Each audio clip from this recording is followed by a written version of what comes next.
Welcome to the Lowly Servant channel. This is the new series about how we can better understand the Word of God. The ideas are easy to follow and adapted to our own lives. We are going to reflect on today's Gospel. Let's have a listen. The events leading up to Jesus' birth are the subject of today's reading. In this version of events, Mary is shown to be with child before she and Joseph have even gotten married.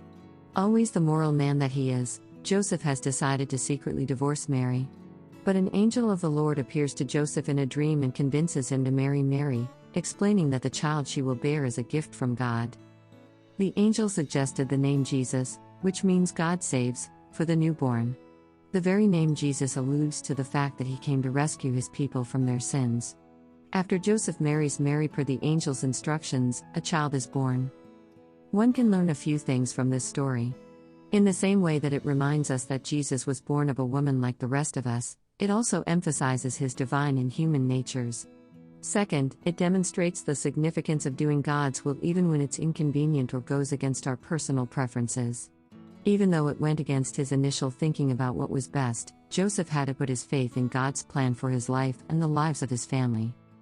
Last but not least, this passage expands on Matthew's Gospel's central message of salvation. Jesus is referred to as God rescues because he came to rescue us from the consequences of sin and repair our relationship with the Creator. Think about the great salvation God has given us through Christ as you read this.